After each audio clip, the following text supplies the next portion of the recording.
really didn't think I could throw a lacrosse ball at this. I don't. We were worried, man. We don't want you to break it. I'm pretty It's sure so nice, I'm pretty sure you know a what I mean? bomb could go off. You ever notice the coolness of it? Just put your face up against. It's nice to hug. Oh, we're filming. Adam, Sorry.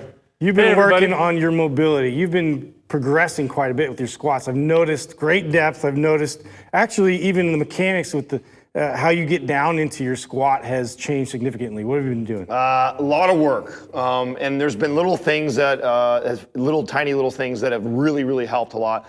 When I first started squatting, I think Sal was the one who first introduced the squat shoes to me. And I remember him telling me, like, man, wait till you just try them, you'll feel a difference. It'll be so much easier to get in your squat. And he was right. Like right away, I was like, holy shit, I got right into the squat, felt amazing, got great depth.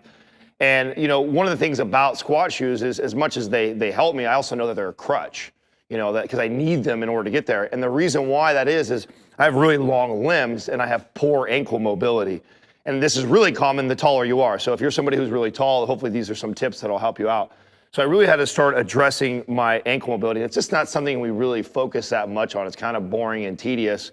And I have two big moves that I've worked on a lot. And one of them's really basic and simple. You use like a wall like this. And you're gonna get in a position just like you were gonna do like a calf stretch, only we're focusing on the other foot. So normally you've seen people get in this like runner's position and you're trying to stretch your calf, right? The back leg. Here we're working the front. So, and we're working on the ankle mobility. Oh, I'm bringing knee forward. Yeah, so what happens, and here's your indicator if you're somebody who needs to work on their ankle mobility. If you squat, and when you squat down, if your heels tend to want to rise or you feel your weight shift towards the front, normally this is because you do not have the ankle flexibility. You cannot take that. You have a hard time with dorsal flexion, right? Right. So, But you got to also keep in mind that you've got dorsal flexion with the knee straight, which when you stretch like this, it's a lot of the gastrocs, the big meaty part of the calf. Right. But when you bend the knee and stretch it, it's a lot of soleus, which is another muscle underneath the gastroc. yes, and that's actually, neither one of those are what we're focusing on right now. Right now, we're actually just focusing on the travel of the knee coming over the toe, right? So Are you trying to pull the toes up while you do that? No, at all, the feet, we want the feet flat, we want the heel flat on the ground, and then we're rocking the knee forward. So as I come here, now, first place I feel this, I feel my heel wanting to come off the ground, and I'm working on keeping the heel on the ground as I drive forward. And I'll feel this stretch and pull all up here. So you can feel it pulling on here. And because it's a mobility work, I'm gonna come in and out of it. So I'm gonna come in it, I'm gonna be about 3 to 5 seconds where I can feel that pull and stretch. I'm gonna come out of it, come back in it, 3 to 5 So seconds. you're allowing that back heel to raise. Yeah, Yeah, this is not even, Yeah. I'm not even worried You didn't about care about this. that. Right. Yeah, like normally when you get in this position, people are thinking about stretching the calves here. Yeah. We're all focused up here, so I don't really even care what's going on back there. I'm working on keeping that heel flat on the ground and driving that knee over.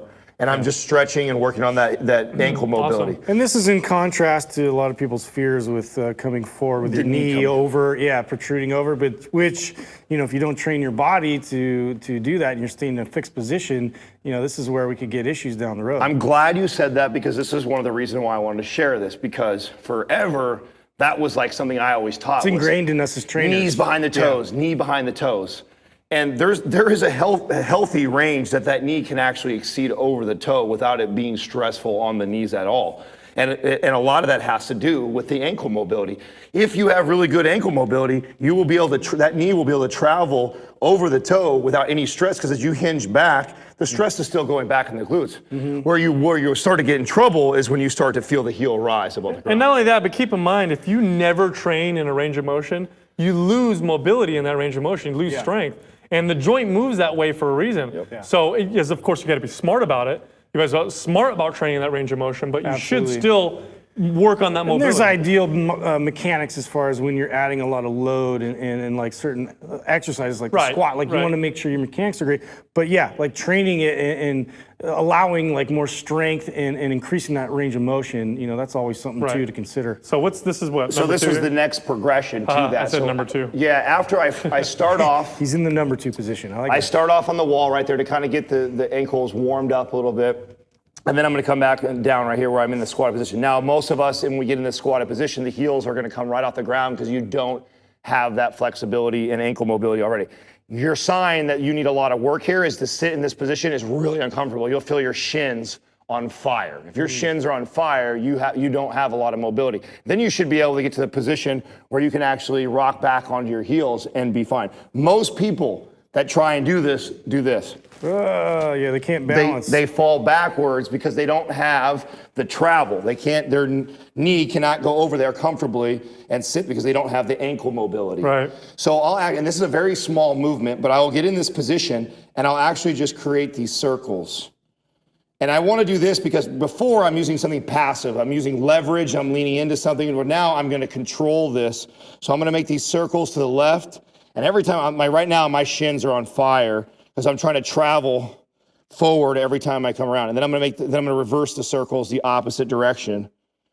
And all I'm just working on that connection. Man, that's brilliant. like that's that. really good. You do that, those two moves, then get into your squat and watch your squat. You know what's depth. great about both of those? Somebody that's at work and has all these issues, they can just do that. They can go grab a wall. They can do it right at their desk.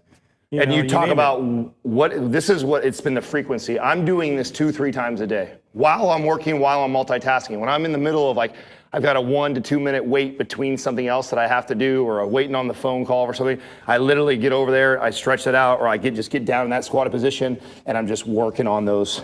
Work it. Yep. Fantastic.